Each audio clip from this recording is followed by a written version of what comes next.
Hello, everybody. My name is Gabriel Magni, aka kidRiot. There's going to be a lot of issues with the streams, probably a lot of drop frames. I don't know what's going on, but with me, I'm proud to say, is the man, the myth, the legend himself, the man with the former golden locks, the man who formerly worked at SOE, now Daybreak Games, Matt Higby.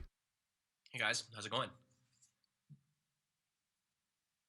So actually, I'm really glad you decided to do this. I know it's like a lot going on for you and a lot going on for everybody, but I thought this is a really cool opportunity, and I'm glad you be able to get on board and do this interview. Let's just get Yeah, started. So what's life been for like sure. for you, man? Like, what are you doing now that you left Daybreak?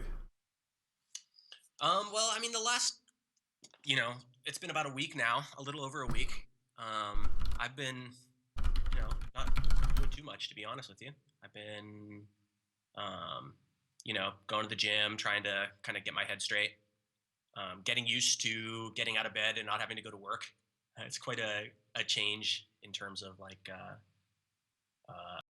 style and sense of purpose and all that kind of stuff. When you don't have a job to go to in the morning, you got to figure out what you're going to do. But it's been cool. I've been meeting up with friends and kind of having lunch with colleagues here and there and talking about next steps, and it's exciting.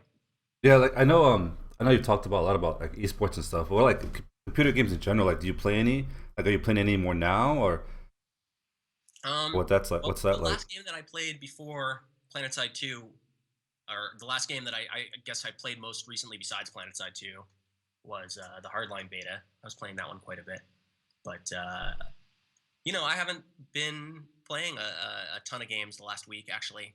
For whatever reason, I got my office set up downstairs, but I've just sort of been more interested in going outside and going for a walk or taking my dog to the beach or whatever than sitting down and playing games right now. But I'm sure as the time stretches on, I'll be much more um, interested in playing games and filling my time with games. Yeah, I can see that happening. It's like one of those things where it's like you've basically your past 4 years of your life have been consumed by this one game. Like, I can see like just taking your shirt off. Like I said, what and I think on your Twitter it says now not wearing pants.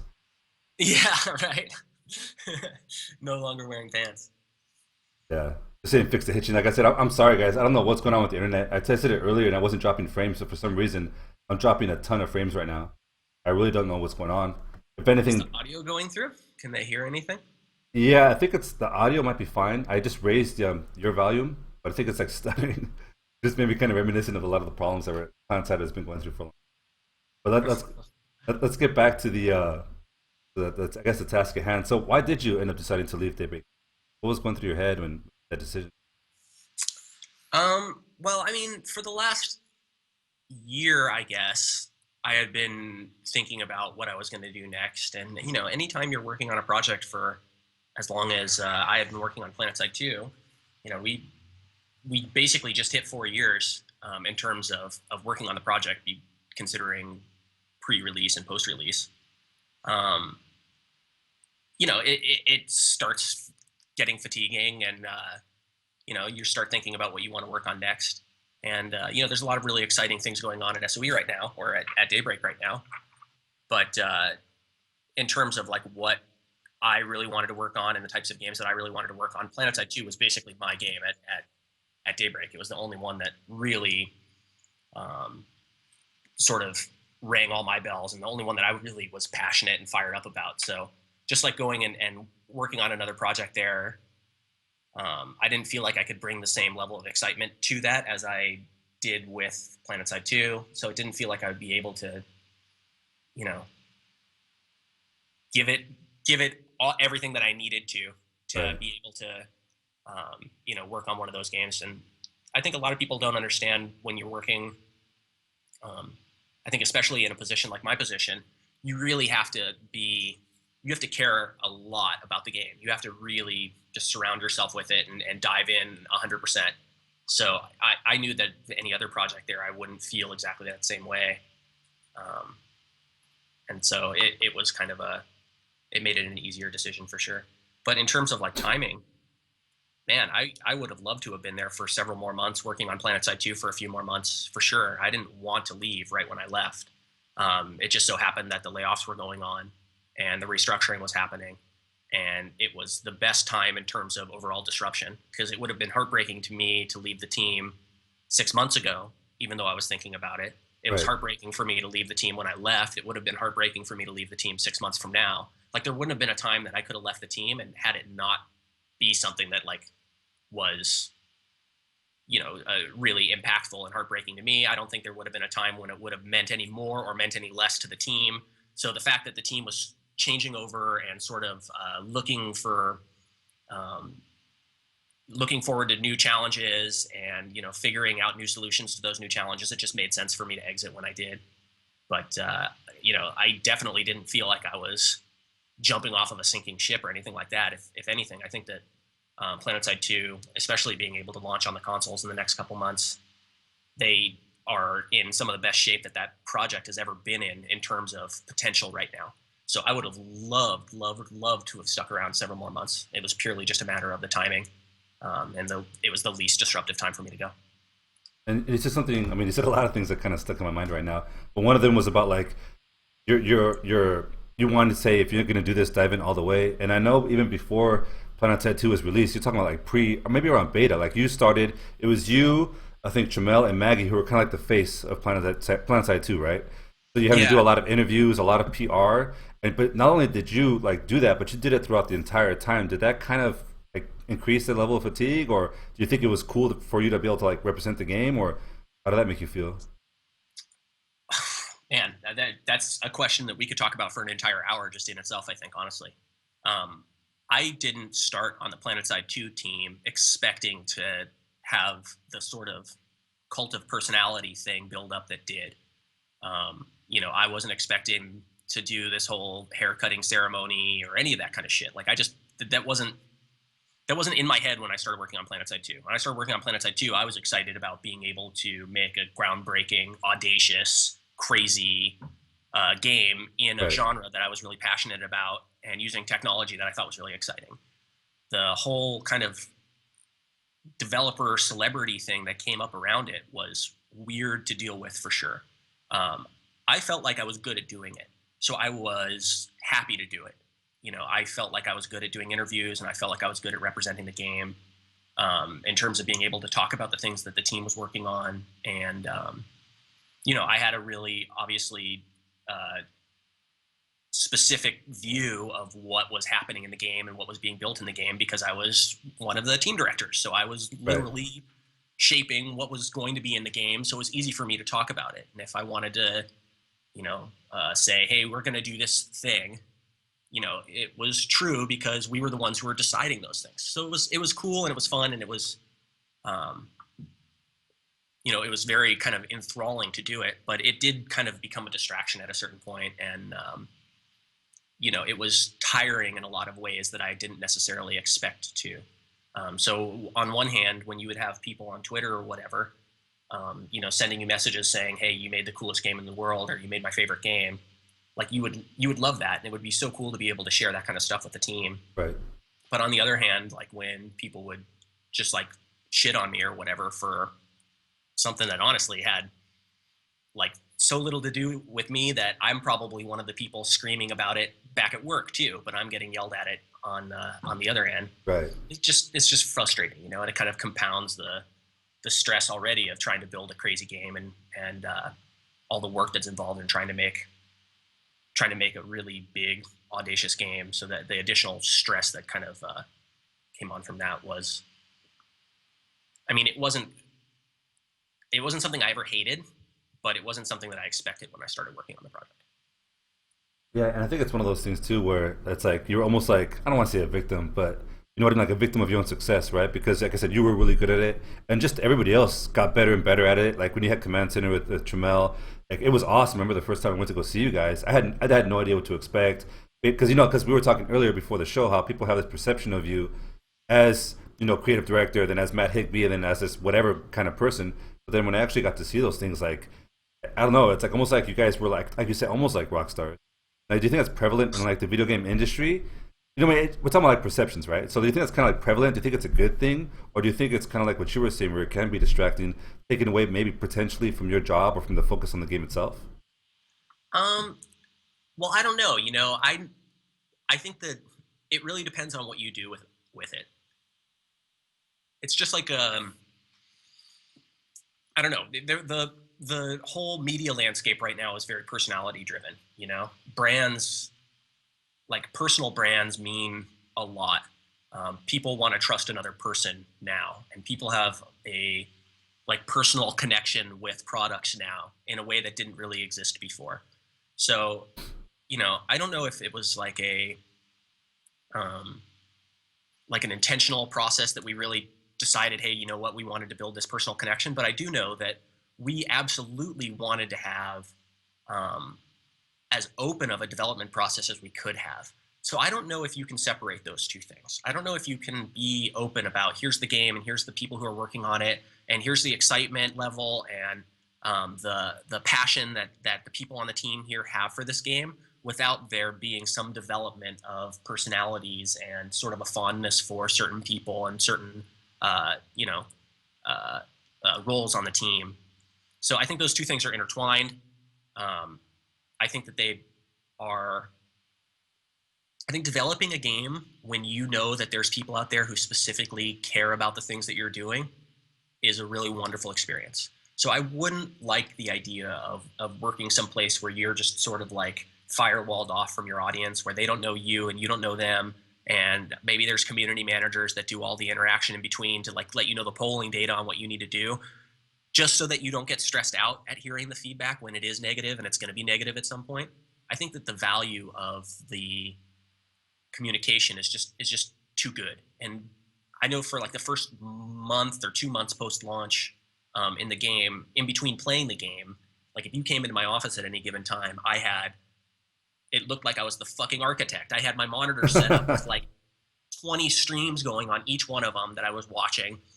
And I thought it was one of the coolest things in the world to be able to watch through other people's eyes when they were frustrated, and you get to see the little webcam and, hey, here's this thing that made this person upset while they were playing. And, you know, they couldn't hide it. They said, fuck. And you could tell they were pissed off. Right. Like being able to see that level of, you know, here's direct feedback, as direct as you can get, helps you make better decisions about making a game.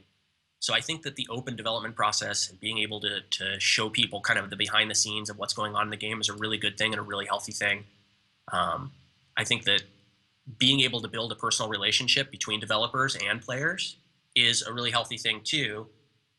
I wasn't expecting it to be exactly the way it was. In a lot of ways, I wasn't kind of prepared for it.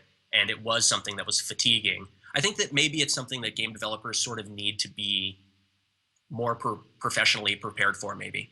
Because there's not like a crash course that you take and here's how you deal with a bunch of upset people. You know, as a game designer, I didn't take a class in public relations necessarily, you know what I mean? And Right. we get like coaching on how to talk to media and stuff like that, but nobody ever really gives you any sort of, hey, here's how you deal with really angry people, or, you know, here's some riot control techniques that you might need to use in your personal life or whatever, you know what I mean? Yeah. There's none of that. Or like No one ever. a way to tune out the negative, right?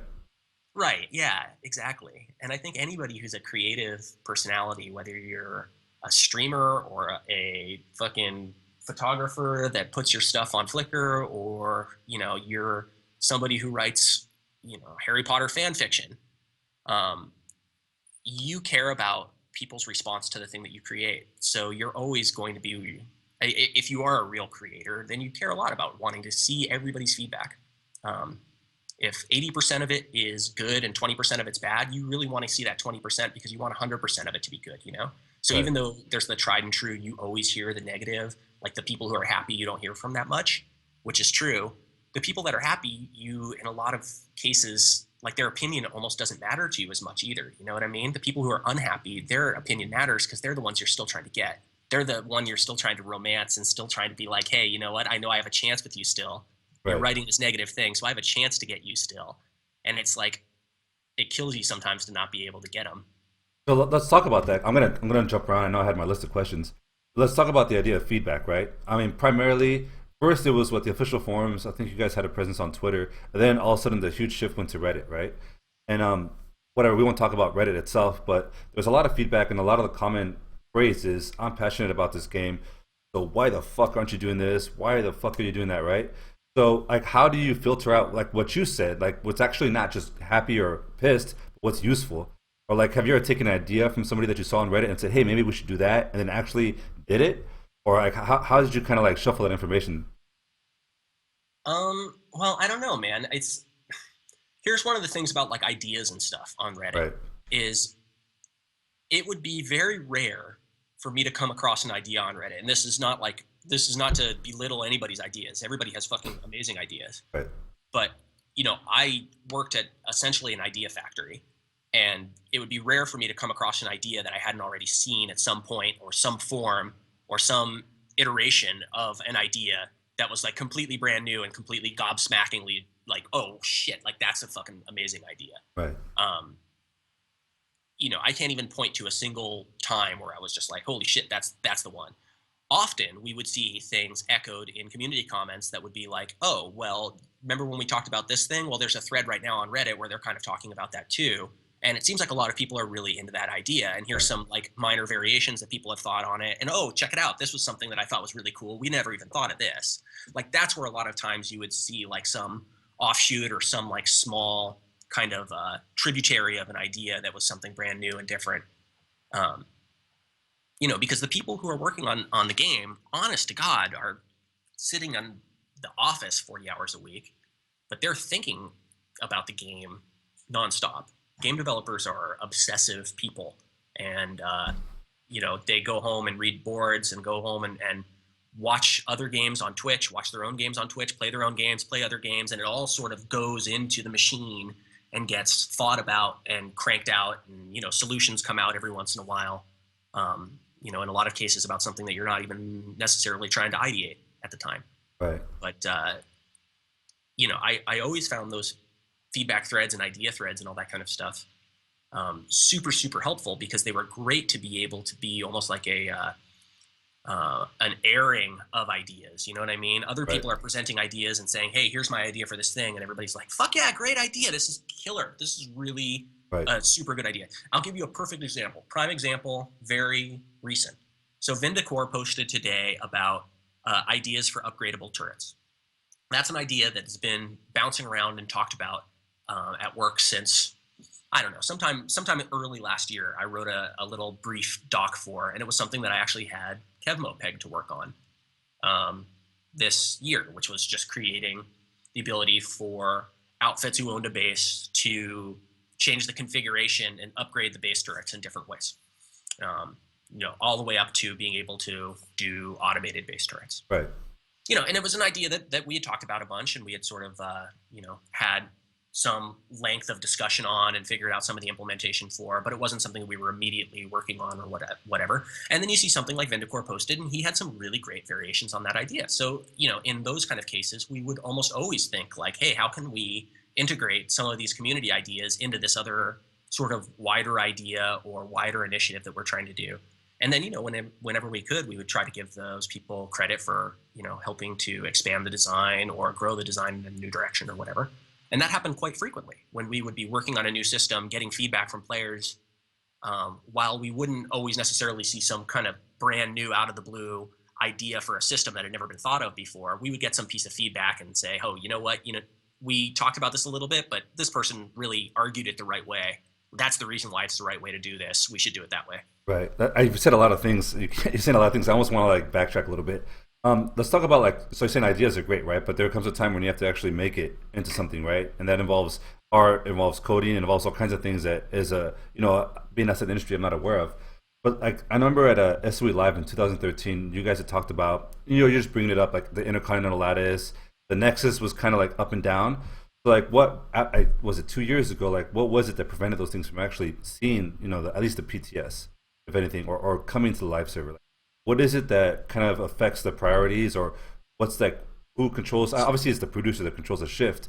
But why is it that some things like just don't happen? At least from the community standpoint, or like a player standpoint. Well, in terms of like who controls the shift and why, it's a big discussion. So the overall prioritization of what went into the game more or less would come down to what I wanted to add. That was probably the most important component. what like execs and marketing needed in terms of monetization, and then kind of what the overall consensus of what the team wanted to work on too. So towards the end of the project, we had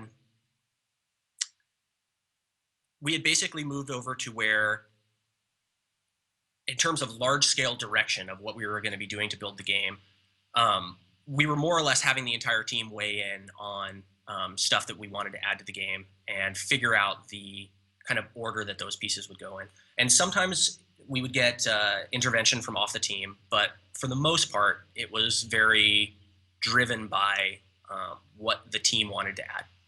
And that was usually based on goals like, we need to do more to shore up the new player experience, or we need to maybe do something to increase monetization this month because our numbers were down last month. So we would be getting kind of large goals and large sort of requests for specific things to happen in the game. But, in terms of your specific question of why do things like the Intercontinental Lattice not come through, I think one of your questions on your list was what do you kind of regret about the game, or what would you change if you could change one thing about the game? Right. This isn't necessarily something about the game, but definitely about the way that I talked about the game. I think it was hard to determine the difference between like promises, this is happening, we are doing this right now, versus sort of dreams that we had for what the game could be and things that we wanted to add to the game. And I think that we never really had a good enough line on that. And even when we did things like put stuff on the roadmap, in a lot of cases the roadmap wasn't even, hey, this thing is coming in March. In so many cases that was definitely something we wanted to do. It wasn't like we put it on there just for a bullshit reason. But in a lot of times we would come like across, maybe a technical problem, maybe a programmer got called for jury duty for 2 weeks, or maybe another project really needed a specific expertise, so we lost an asset, and that shifted the priorities around. And that kind of stuff happened quite a bit. But the biggest difference, and I think one of the things that was really, really kind of hard for any team to deal with, is the shift when you go from being a in development project to being a live project. So before you launch, it's easy to talk about big plans that you have for things and these big changes that you're going to do.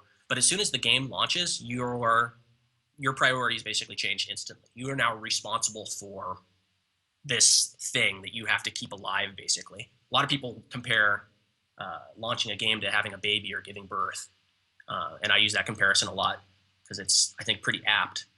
It's very painful and very exciting. But, Well, hopefully you've never personally experienced that. I've experienced one aspect of it, I suppose, but I don't remember much of that. But, as soon as you have it, you're now responsible for that thing. You can't let it die. Right. You have to take care of it or you're in trouble. And it's the same thing with the game. Like, once you launch it and it's a live product and people are spending money on it, like, if there's a question of, hey, should we fix this issue with the thing, or should we keep building this brand new crazy thing? The answer is always fix the problem with the underlying thing. Right. So in terms of like, there was a lot of game systems that I wish that we had actually shipped the game with that we didn't.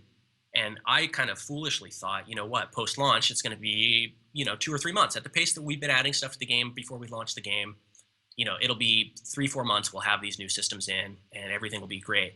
But when the game actually ships, all bets are off. And now you suddenly are beholden to solving problems, and anything that's not, if the problems are big enough, anything that's not solving those problems is on hold until the problems get solved. So that's just kind of that's the truth about running a live project. And that's just how it goes.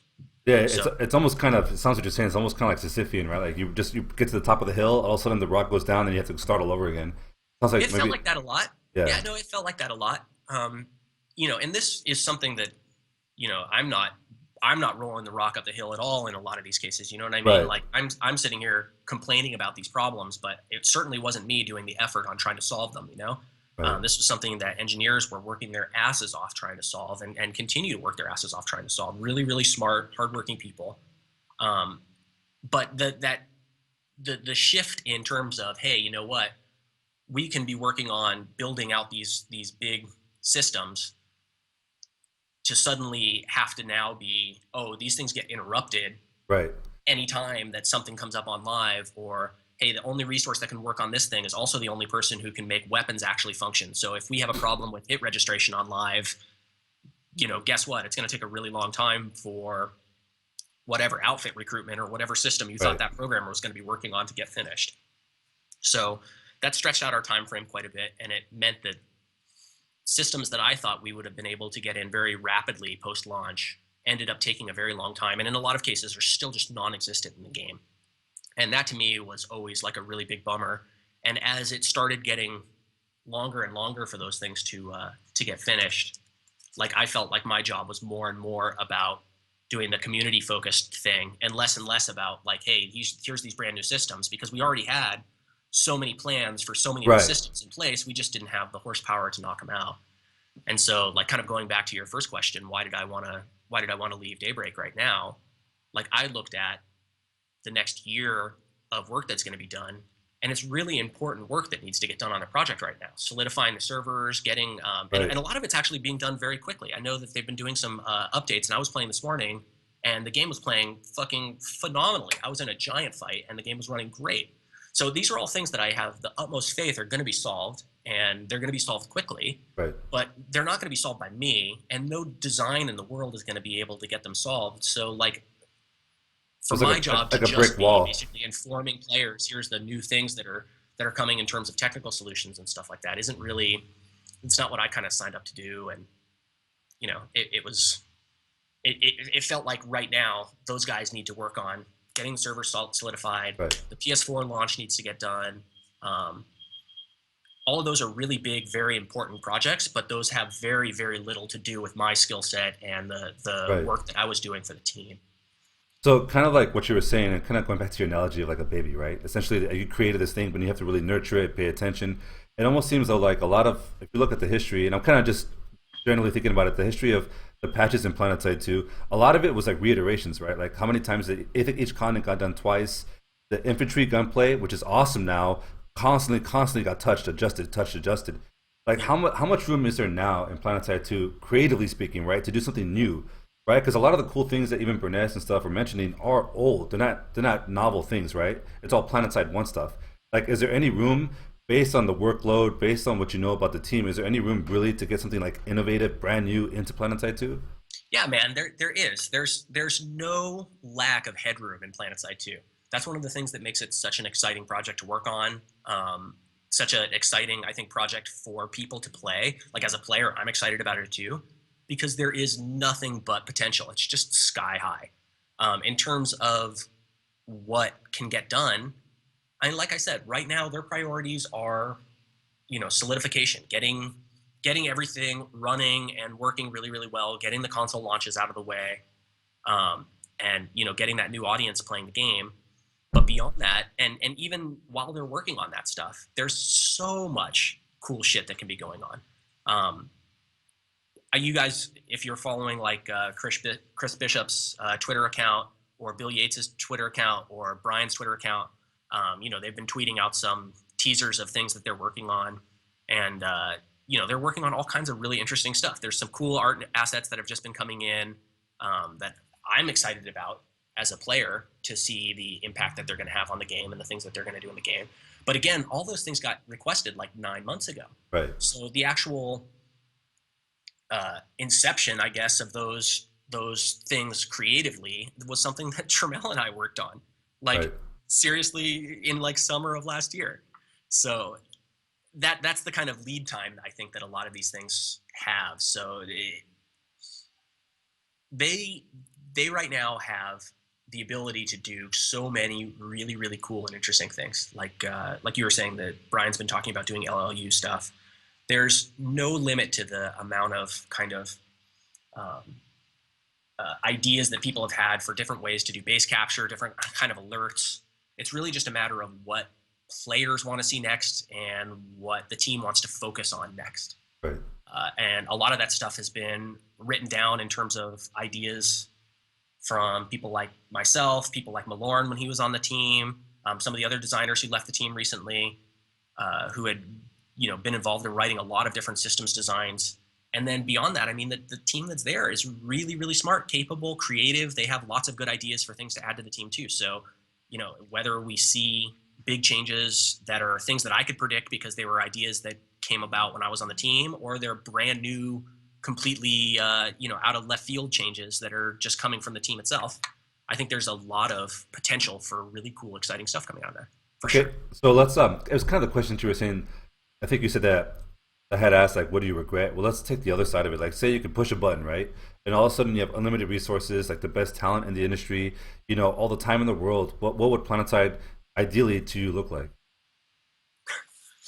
That's a that's an intimidating question because you're saying if I had unlimited talent and unlimited budget, like I certainly wouldn't know what to do with that. You require a really fucking smart person to deal with unlimited talent and unlimited budget. That's beyond me, well beyond me. But man, I don't know. The most critical things to me, if we had been able to ship the game with a functional mission system, which to me was the system that was supposed to connect people who understood how the game worked with people who had no idea how the game worked, create waypoints, create like activities for them to do. If we had shipped with that system, a real strategic resource system and some real strategic base benefits, I would have been really, really, really, really content with where the game was. And I don't think that it necessarily requires unlimited talent and unlimited design, ability and unlimited budget or any of that kind of stuff to be able to do those things. The most important thing would have just been able to launch with a completely solid, figured out, fully understood, totally vetted underlying technology. That was one of the things with Planetside 2 that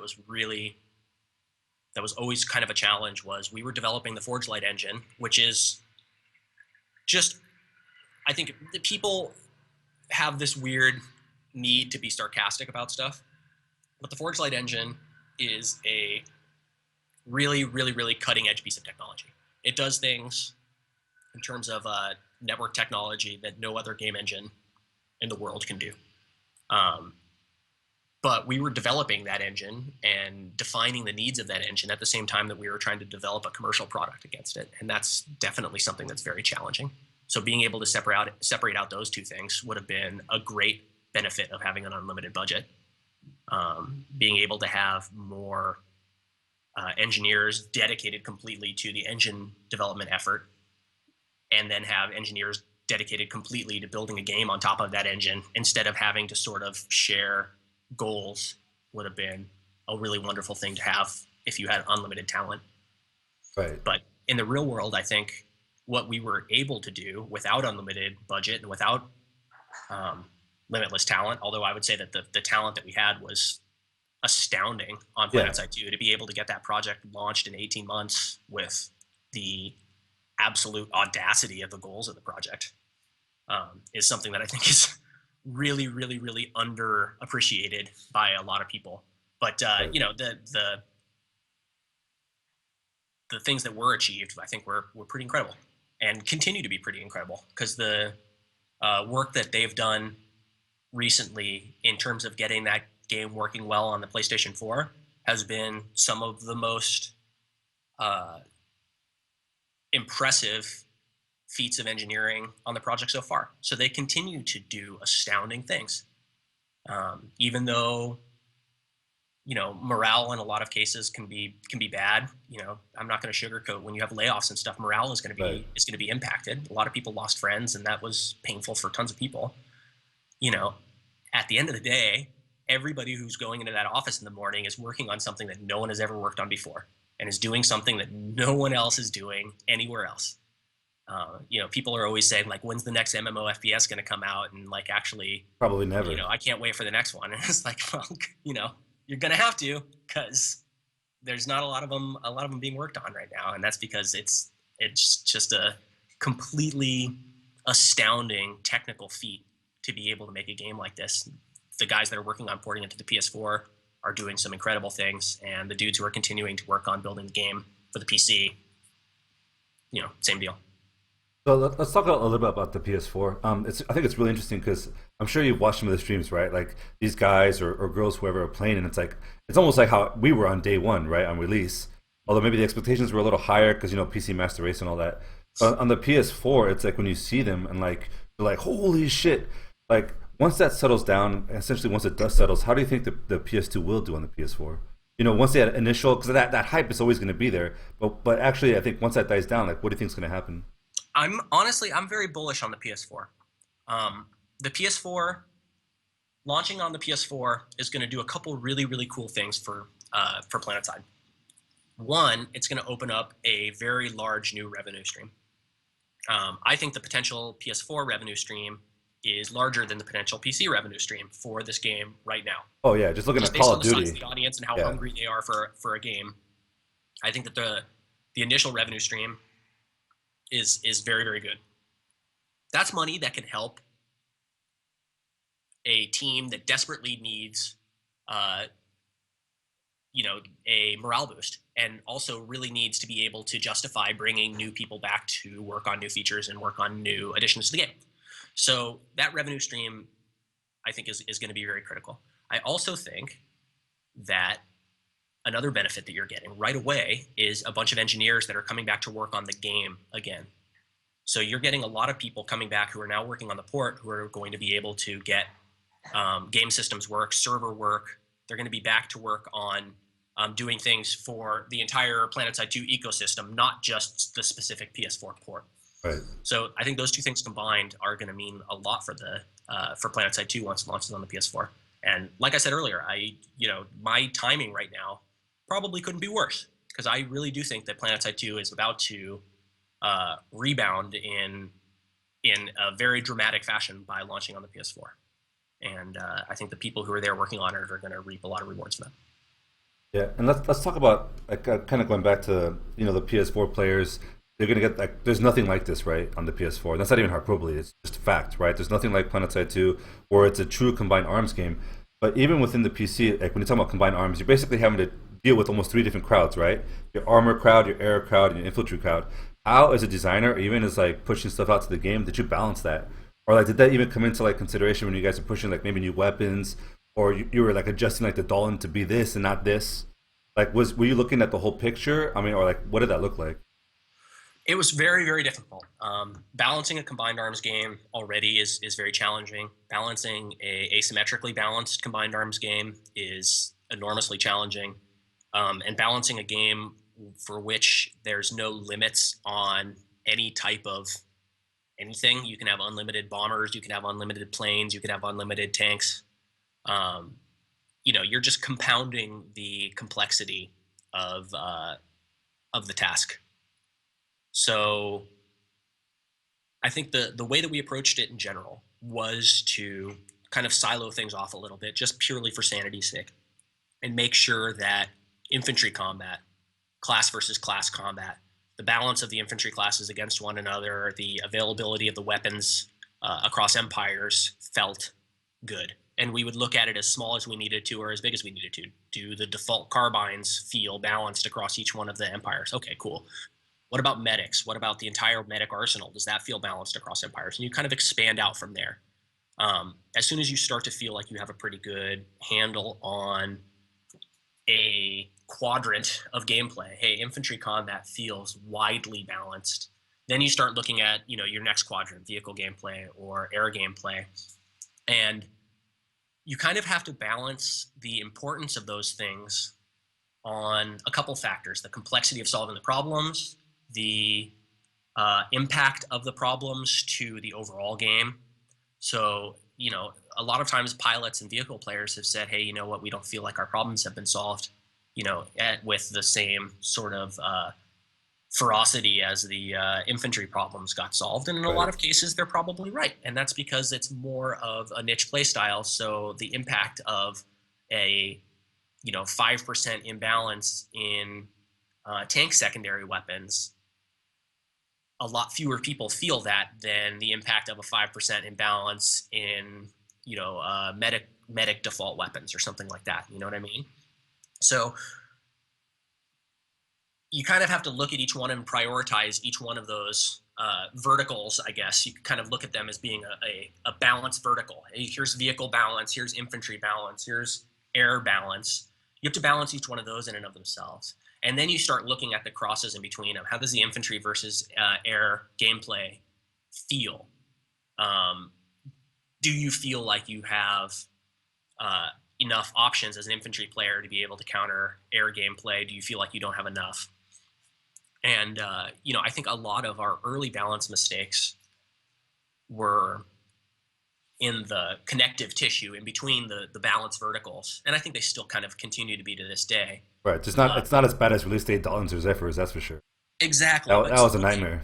The Liberators are an interesting example because I remember we were having a lot when we were first balancing the Liberator post-launch. It was kind of our first big test in terms of, hey, here's a big piece of the game now that's obviously severely imbalanced. What do we want to try to do to set the tone for how we approach balance issues in the future?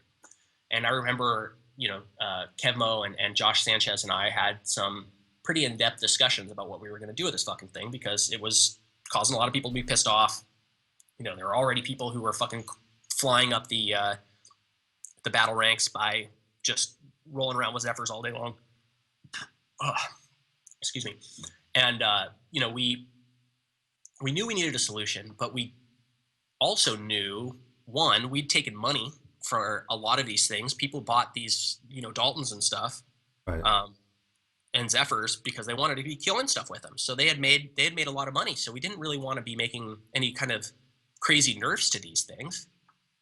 And two, we wanted to, in general, be doing nudges rather than big pendulum swings in terms of balancing. And that was always something that we wanted to do, but calibrating how hard you have to kick something that has an unknown mass and like a barely known velocity when it's heading towards you is tough, right? Like learning how hard you have to kick that thing to be able to it's like kicking a basketball and sinking a basket from across court, Right. When you're talking about pendulum swinging, it's just hard to know how much force you have to push stuff with sometimes. So we had a lot of weird pendulum swings and balance, but it was never because we wanted to really knock the thing all the way to the other end. It was just because we never had our force calibrated correctly. So how much time? But anyway, going back to the Liberator, the initial changes that we made to the Liberator were all about the way that the weapon felt and increasing the skill ceiling on it. So the very first changes we made were increasing the gravity a shitload on it. So that if you were hovering way off to the edge of a base, if you remember when we launched, they didn't have any gravity. They just fucking shot. Right. So you could be way off on the other side of a base and just be shelling over to the other side of it. And, it was no problem at all. You didn't have to compensate for gravity. You didn't have to be above it where you were in threat at all. So we made some changes there that instead of just, nerfing the weapon and making the weapon be impotent, we tried to make it so that in order to use the weapon well, you had to put yourself in a lot more threat.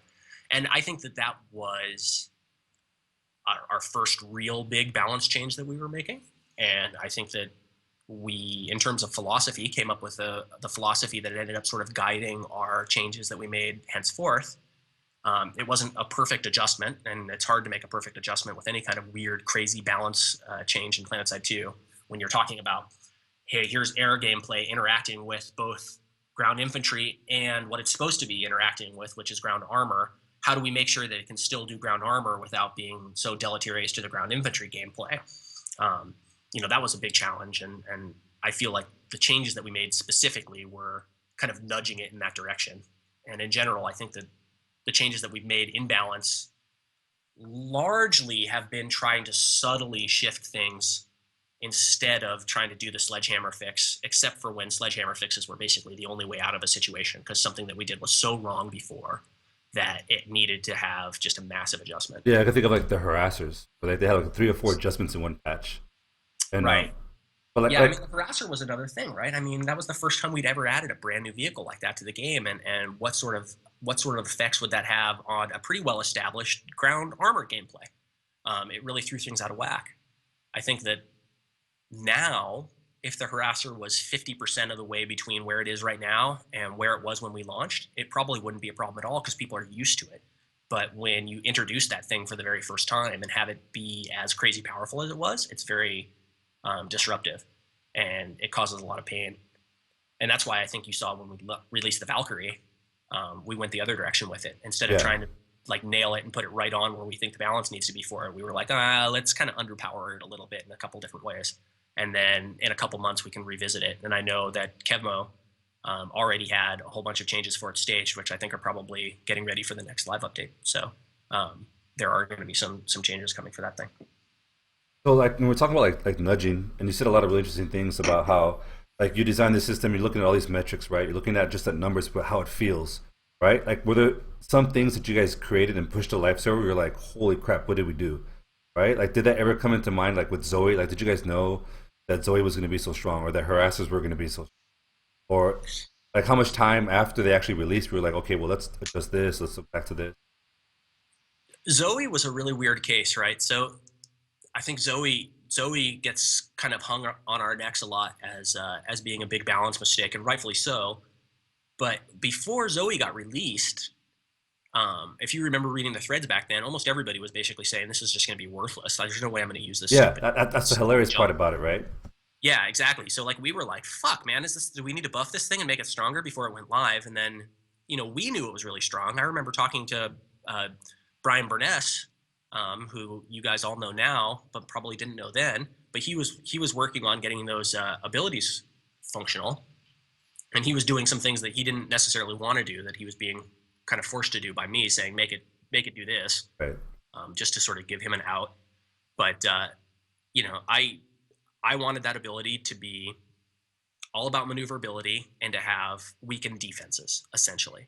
I think the biggest flaw with that ability was that we didn't give it a proper activation slash fuel slash, some sort of downside in terms of using it and being committed to using it instead of just turning it on and off whenever you wanted to. Because people being able to flick it on and off and dodge like take a rocket hit with it turned off, I think really made it be introduced poorly. Like, But in general, like maxes, and I know you had a question later on about maxes, and we can talk yeah, about it more. But maxes were something that were out of the bounds of the way the game was balanced in general. The infantry combat was balanced in a certain way that maxes didn't necessarily fit cleanly within. And trying to balance around maxes has sort of always been an issue. And I think that the center of that issue is the abilities. Max abilities need a refinement. And that's something that we talked about a lot before I left. And I'm sure it's something that I know Brian cares a lot about too. So it's something that hopefully we'll get to see in the near future at some point. now, did you guys decide going into like development to have maxes only because it was like like the Planetside thing, or did you understand that hey we might have problems, but we're just going to go with it anyway? Like what was that decision? Because I know like you said maxes are kind of like a huge outlier, right?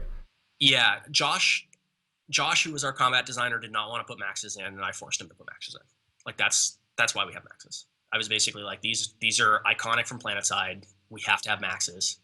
It was one of two iconic from Planetside Right. arguments that I made. The other of which is why we have Vanu in the game, because initially it was a 2-faction game. Oh, I didn't know that. PS Next was going to be NC and TR only. And when we took over and decided to make Planetside 2, I was like, listen, we have to have Vanu. It has to be 3 factions. They are a critical component of what makes Planetside Planetside. Right. And the other one where I kind of refused to budge on it and said, we need to do it like this. No, we're not making Planetside over again, but this has to be here as maxes. And I do think that maxes actually play a very important quasi vehicle in a combined arms game. I think that the max is a very critical unit because you need to have a hardened infantry unit to be able to compete with vehicle zergs in a lot of cases. I don't think the max is perfectly calibrated in terms of what its benefits versus what its capabilities are right now. I don't think it's in perfect calibration. I think it's decently balanced considering how much of a weird outlier it is to the actual game balance itself. So, like, where would you like to see that? Because I know there's a lot of arguments, and like I've read some things, and I think one of the primary arguments, as far as like where maxes are, is like right now, obviously they do too much damage to take. They do too much damage to take too much damage. A lot of people are saying potentially putting them into like more of like a utility role, right? Kind of Yeah. being like a support thing. Like how difficult is that? And even when you go back to saying how like when Zoe came out, it was super strong. How difficult is it to go back and actually change those numbers, to change how things work? Well, making adjustments, like the actual physical act of changing stuff, is very simple. I mean, it's a Right, data table. We have nice tools that allow us access to all the relevant fields. It's not hard at all. The hard part is figuring out what you actually want it to do, and then figuring out what you need to change to make it do those things. That is fucking hard to do in a lot of right, cases, especially because maxes exist within a framework that was designed for infantry. They have hit points that's more similar to vehicles. In terms of like the max specific mechanics that we spent time really doing stuff just for maxes, there's a handful of things. There's the dual weapons mechanic. And that's probably honestly hit, except for any specific work that needed to get done for the abilities. They didn't right, have a lot of like, hey, we need to make this aspect of the game that's completely unique and completely separate from infantry and completely unique and completely separate from vehicles. They didn't get that kind of attention. So they're shoehorned into infantry. Um, in terms of how hard it is to change the numbers of things, simple. To change the actual function of things or to make them work better, it's kind of harder. And Kevmo and I talked a lot about maxes, and I think maxes and main battle tanks suffer from the same problem, which is they need to have better abilities that synergize better with the platform, the underlying platform. And the problem is, in a lot of cases, like we needed more mechanics support to be able to change the abilities in the ways that made sense. So without that support, it was hard for us to make the kind of adjustments that we thought that they needed to make.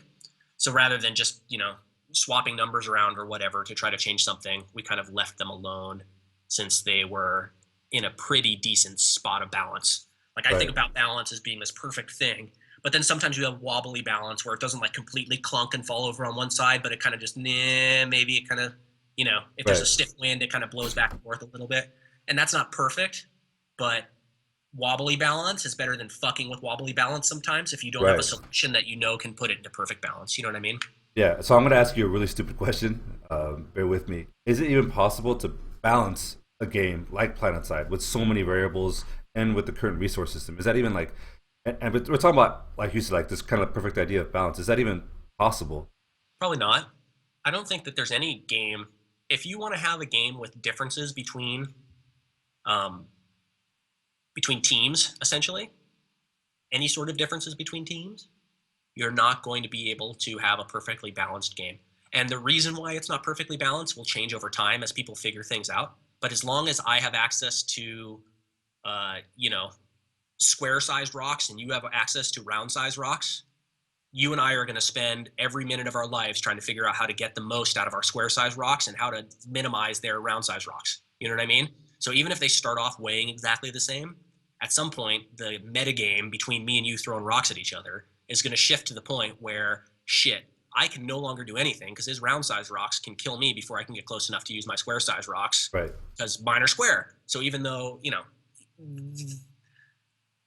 any sort of difference, I think, creates an imbalance, and that imbalance can be marginalized and it can be minimalized to the point that people can live within that imbalance. And I actually think Planetside 2 is at a point right now where, especially on the infantry side, the imbalances are very marginalized. The things that people complain about in terms of infantry balance right now are such infinitesimal advantages that it's just like, it's like, who fucking gives a shit? Okay, yeah, the Orion is a better LMG than the other LMGs are. Great. Yeah, it's a 0.00001% difference. And yeah, maybe one day yours will be 0.00001% better than the Yeah. Orion.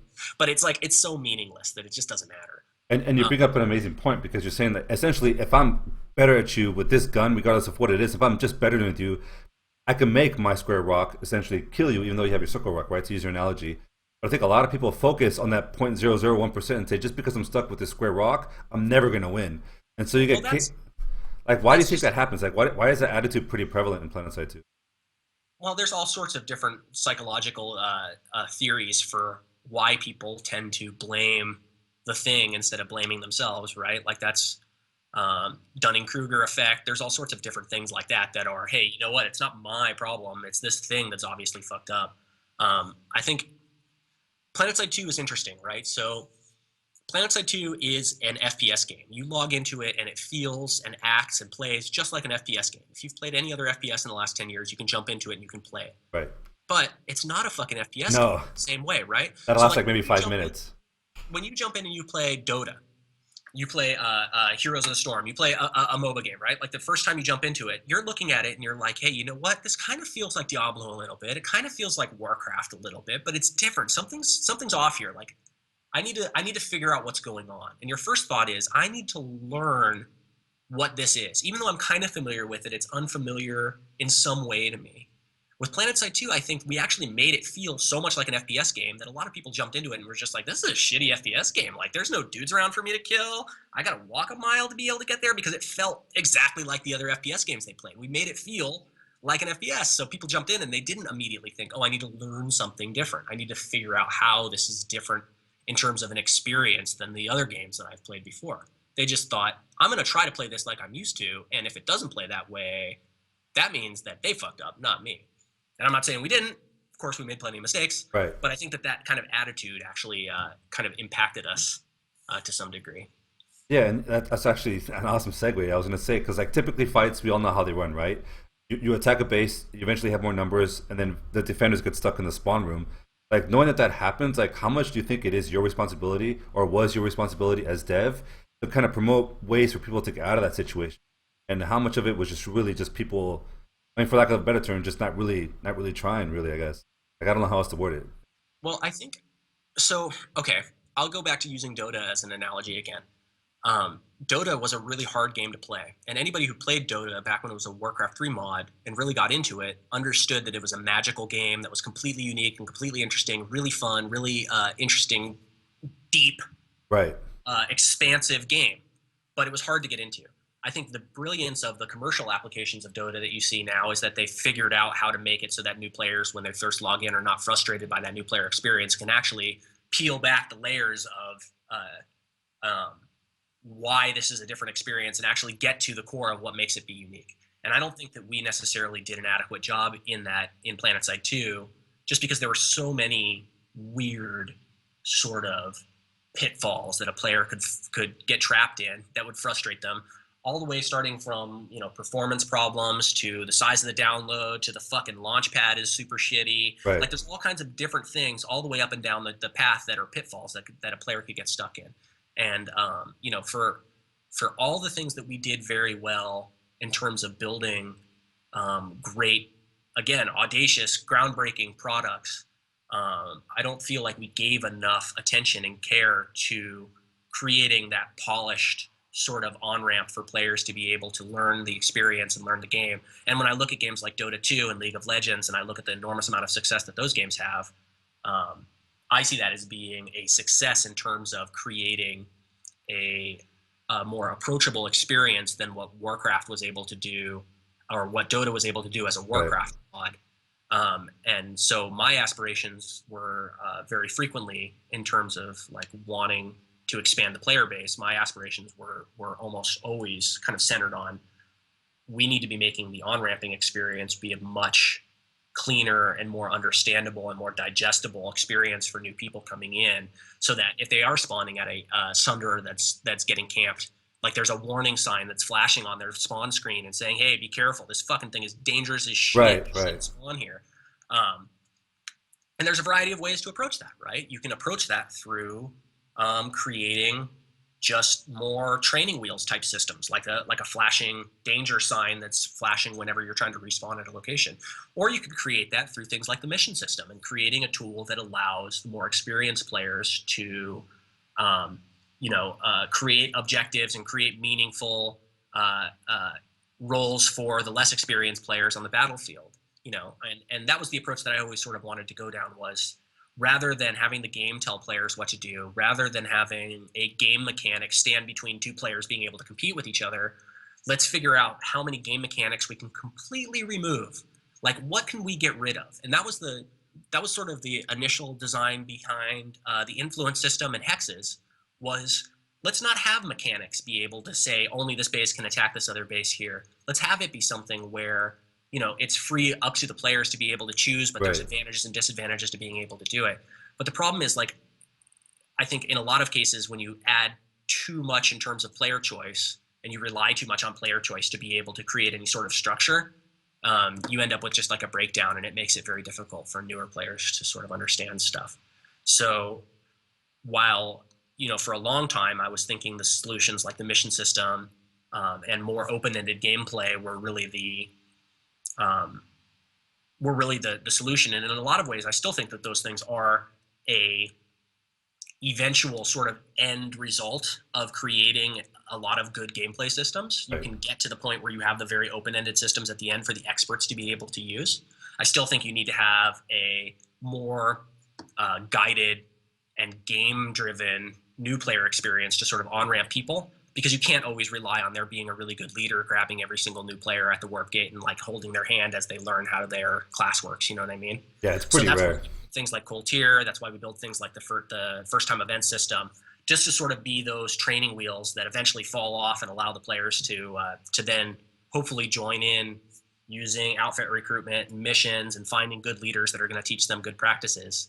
And then eventually they get into the heart of what makes the game really special, which is working together with other players and accomplishing big goals with big groups of people and all those other things that we love so much about Planetside. Yeah, and I think a lot of the why I'm interested in the release on PS4 is because of how unique the game is, right? Now, but speaking about new player stuff, do you think that Cold Tier will help kind of bridge that gap between what you're saying, like essentially like the people that actually the PS4 you're not going to have people who know everything that you're doing, right? It's not like the PC where somebody jumping into Planetside 2 is going to fly against like one of the best lib pilots in the game. They have no chance. Right. PS4 they're kind of on even ground. But do you think Cold Tier is kind of like bridging that gap, kind of helping people out? Was that the goal of it? Well, there's a couple different things that Cold Tier is going to do. First, Cold Tier is going to be smaller in terms of total population. So it'll let people get familiar with the mechanics and some of the specifics of how you interact with the world and what like equipment terminals and vehicle terminals, all those kind of concepts are kind of foreign to a lot of FPS players. They don't exist in other games. Right. So Cold Tier is going to allow you to sort of get used to all those concepts in a slightly smaller scale with more sort of tightly packed objectives where you're not going to have to worry about navigating across an entire map to be able to get to where you need to learn how to fight. So, I mean, that's really what Cold Tier is all about. It's the experience in a nutshell, condensed down so that people can jump into it, hopefully have a fun time faster, and learn the basics of how they get around once they get exposed to the larger world. So I think that Cold Tier can help out quite a bit. Yeah. And I also think Cold Tier, I was talking to Xander about this the other day, and it was kind of bittersweet because he was saying that he thought that Cold Tier in terms of level design was the best thing that he's worked on so far. Yeah, So it has bases never seen before in the game, right? yeah, it has some really cool stuff going on, and I think that he got a chance to really like innovate some sort of interesting concepts and work on some things that he hadn't really had a chance to work on before. So he was excited about that, and he also got some really unique new props and new buildings that he had been wanting for a long time that he actually was able to get for the tutorial zone, but he wasn't able to get before. So he was really excited about that, and it was kind of a bummer because he was one of the people who got let go. I say kind of, I mean like absolutely a fucking heart-wrenching bummer, but he he was really excited about that zone and some of the things that they had done with it. So I can potentially see the idea of us opening that up as some sort of platoon versus platoon zone, Yeah. or even like a platoon versus platoon zone, and having like some cool fights happening on them or doing some server smash shit on them in the future. The sky's the limit on that kind of stuff. Yeah. There's actually a question, and I wanted to ask you this before. I think you sat on a Sony panel, right? You talk about FTP. There was a free to play, right? There's a guy from Warframe. There was a guy from I think World of Tanks. There was you, a couple other people. Yeah, But like the whole like going back and looking at it now, like, do you think it was a better decision that it went free to play, or if it was sub based? Do you think you would have had a lot more leeway as far as like what you could create with the game, or is that even possible to answer? Because it's really just like a lot of unknowns, right? it's difficult to answer for sure. I think free to play as a business model it has a lot of advantages and has a lot of disadvantages. Um, one of the things that I love about free to play is it's, to me at least, it feels very honest. You know, you get to play my game, and if you like it, you can chip in a little bit of money here and there to be able to buy stuff. If you don't like it, you don't have to. But we didn't have to trick you. We didn't have to, make some trailer that has nothing to do with the game to get you to come and spend money. If you like it, if you think it's fun, you get to kick in a couple bucks to help us out. And I think that's really neat. One of the things that I dislike about free to play is I think that with a free to play game, you kind of have this freedom, I guess, to release a game that's not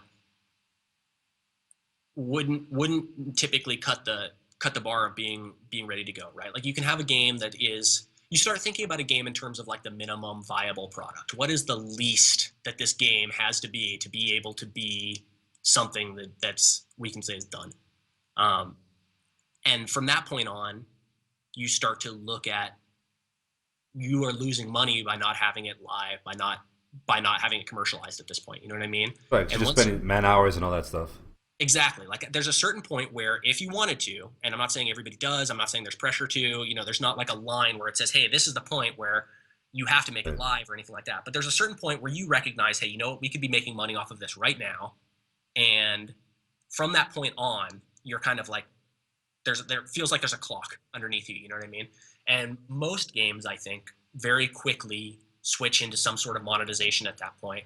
And, it's very easy to look at, if you kind of want to make the argument of, well, we should finish the game first, like there's all these things that are missing, then somebody can pipe up and say, well, all you have to do is look at and then insert any one of like a dozen fucking free-to-play games that make $1 million a minute that were completely unfinished when they launched, right? And boom, you insert that right into your sentence, and then afterwards you say they're doing very, very well with a completely unfinished feature set. So, and it's hard for you to refute that argument because with free-to-play games, there's sort of less of a,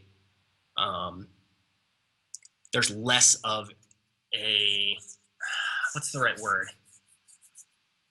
There's less to deter you from releasing an incomplete product than releasing a game that has like a $50 box cost, and people expect it. With a free-to-play game, people expect that. I think that in a lot of ways, Planetside 2 has taught lessons in that regard, and I think that the way that like H1Z1 is doing the early access is quite a bit smarter. I think it's better for players. I think it's better for the team. They're basically saying, hey, you know what? We're not finished with this experience yet, but they can still make some money off of it. So they're not like completely stressed out about, hey, we need to make money right now, but we have an unfinished game. Right. They're able to be a little bit more of a, hey, here's our offering right now. We know it's not finished yet. And even with Planetside 2, I mean, we never said, hey, this is our finished game. It's done. We came out when we launched it and said, hey, you know what? We're not anywhere near being finished yet. Here's all these ideas we have. We want to hear your ideas. There's a lot that's going to change. There's a lot that's going to be added. There's a lot that's going to be finished with this game. And I feel like we were very upfront about that. But I still think that in a lot of cases, people don't necessarily hear that. Versus when you release a game with an early access tag on it, I think people kind of understand that a little bit more, and they're more willing to forgive things not working completely correctly right off the bat. But do you think, honestly, that's a fair assessment, right? When you compare the free-to-play model in Planetside 2 compared to other games, the huge difference, at least to me as a player, is that Planetside 2, the instance is huge, right? You're talking about like 1,000 players, just throw a number out there. Whereas the instance in other free-to-play games are typically 5v5 or four-player co-op. So like I don't know if I'm wording it right, their architecture was way different. So was that a fair assessment to say that just because they're earning all this money, that all of a sudden we're going to do it, so let's push it? I know that earlier you said that between development and release, there's a huge shift or there's not a huge shift, but there's a shift in priorities. Do you think that was a fair assessment? No, I mean, absolutely not. There's the difference in terms of like the technical requirements of any other free-to-play game you can think of, and Planetside 2. I mean, the differences are very stark. There's not another game that really does the kinds of things that Planetside 2 needs to do to work. And the complexity of the things that Planetside 2 needs to do to work is very high versus the complexity that, and again, this is nothing but praise for the teams that are behind these other games. I'm not saying this to be like to denigrate them at all, but like the complexity of a game like League of Legends in terms of like the back end, their major complexity right now, just because they have such a massive game, is all their data gathering and how they do the metrics for how gigantic their audience is. The actual networking requirements of getting 5 versus 5 players to be able to play a game and have it work well, the back-end requirements for that are relatively simple compared to a game like Planetside 2. They have enormous technology needs in terms of just like they're managing this humongous audience, and they're trying to keep track of all that data and obviously all their store stuff. All those things add to that complexity, and those are problems that Planetside 2 had as well. But in terms of just mind-boggling technical requirements, the things that Planetside 2 is doing on a zone-by-zone basis the scale of it is just, Right. there's nothing else that does it. Nothing else in the world. So like as far as optimization goes, and I know I'm kind of jumping around a little bit, like how much better can it get? How much tighter can optimization actually truly get with Planetside 2? At least on PC. Like is there a limit or can it keep going and going, trimming off fat here, trimming off fat there? Man, I'm not a programmer. I'm not an engineer. Right. So anything I tell you is going to be wrong by orders of magnitude, probably. I think the biggest technology gains and the biggest problems that Planetside 2 has are just having to do with the number of players around. It doesn't have to do with the number of pixels being rendered. I mean, the number of pixels being rendered obviously doesn't fucking matter, but the number of polys being rendered, it doesn't have to do with, the shader complexity or anything like that. It has to do with number of dudes that are being tracked by your client, Right. number of dudes that are getting updates from the server. Those problems are, what's the correct word for it? Those problems are exponential problems. Each additional person you add is like another exponent that you're adding in terms of the complexity of trying to solve the networking problems there. So, the things like maybe being able to do some of the instancing stuff that's available in the newer versions of DirectX. Sure, I mean, that would make the GPU work be a lot lower. Right.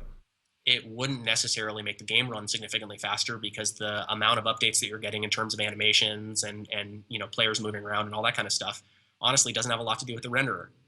It has to do with a completely different piece of CPU intensive engineering that's in there. So, like I said, I'm not an engineer. I Right. feel uncomfortable like being able to say, hey, here's how much better it can get. I know that right now, like Josh Kriegshauser, who's the technical director on the project, he is one of the most hardworking, dedicated, like smartest. He's one of those guys who stays up all night solving just random problems that he happens to find.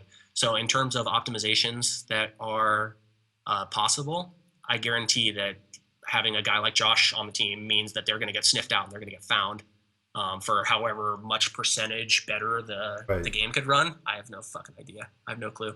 I know that the hugest ones, the biggest things that we knew were optimization problems, we've continually tackled the biggest ones that we found to the point where now the ones that we're tackling are marginal gains at most. Right. We're not getting any more like, hey, we fixed this thing and suddenly we have 50% faster frame rate.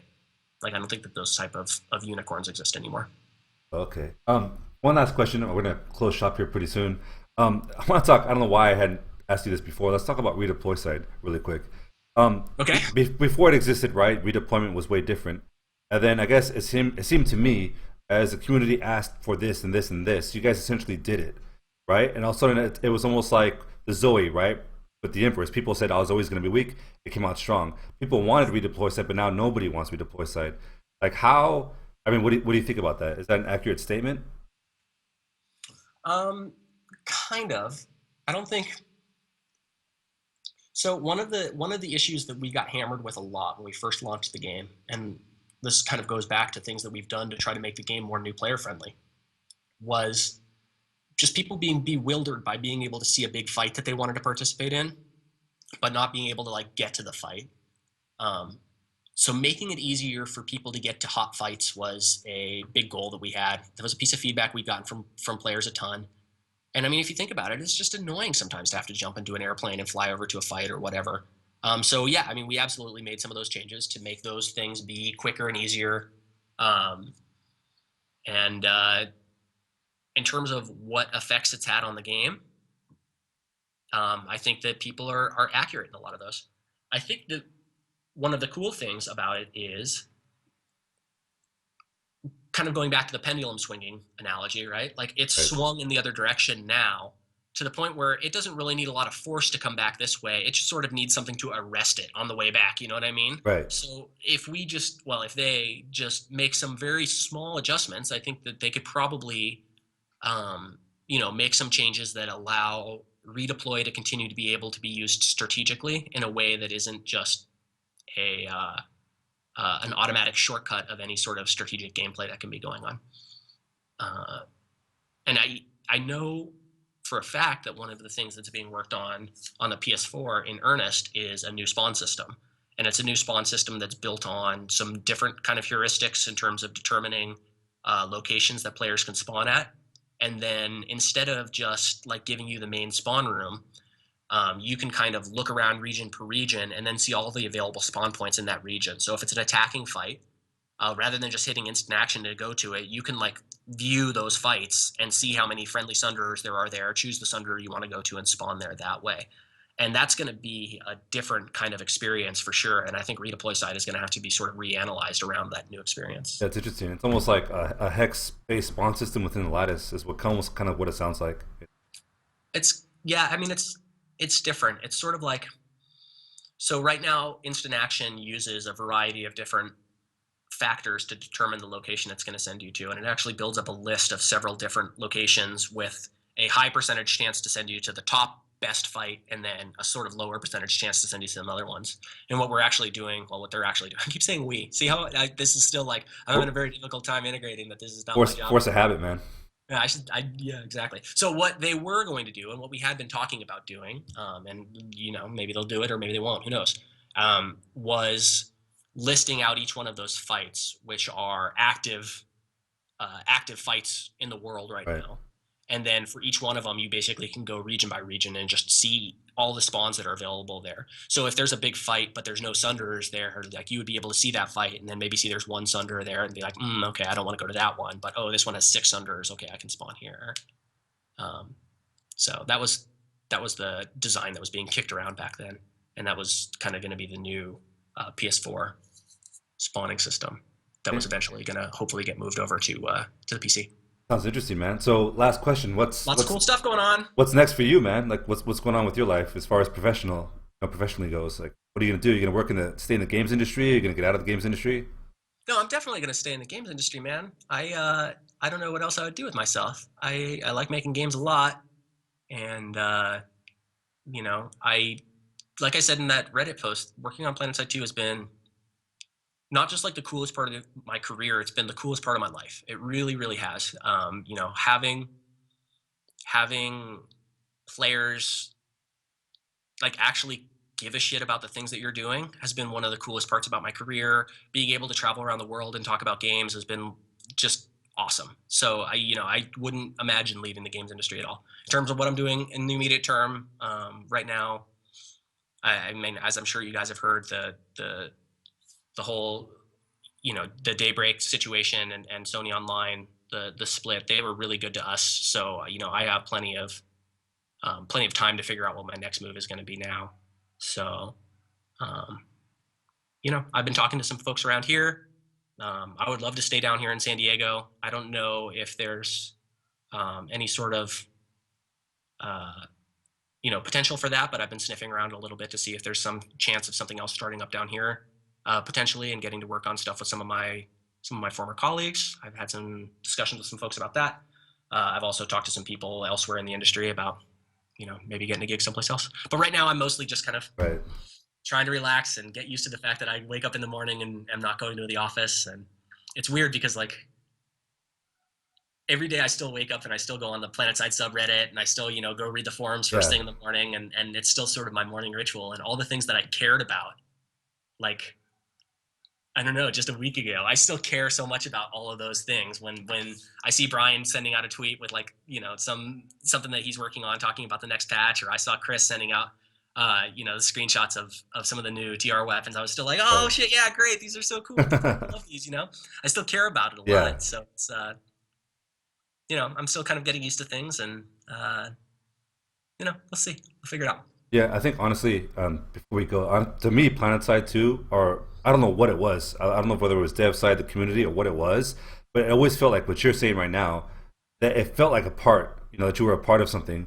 And I think really, like when I look at Reddit, that everybody kind of wants to be a part of this. I think it's really interesting because there's other games, like you talk about your League of Legends, millions of people, insane stadiums, but I don't get that same sense of like the way the community works, or interacting with the devs.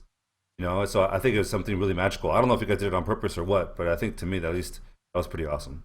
Well, it's a really cool community, man, and it Yeah. started from I've said this before, and I think it's really really true. If you were a fan of the MMO FPS when PlanetSide came out in 2003, like nothing else came along for you.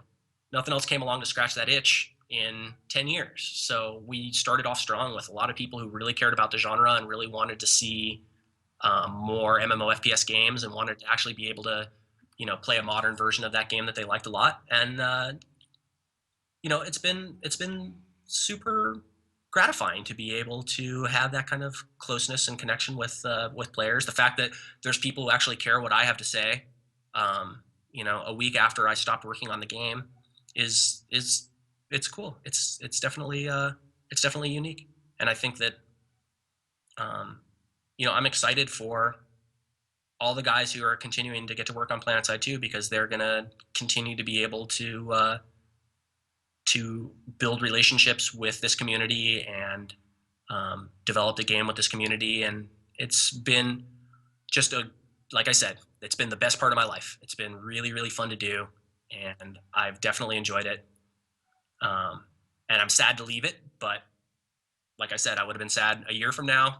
I would have been sad 2 years from now, and now it's just the right time to do it. All right. Well, with that, we're going to end the show. I just want to say thanks a lot, Matt, for coming on and talking. I know Yeah, we've been man. here for like an hour, hour and a half. Thanks to everybody for showing up. I really do apologize about the drop frames, but hopefully the pod will be a lot smoother. So thanks again, man. Thank you, Yeah. everybody. Thanks.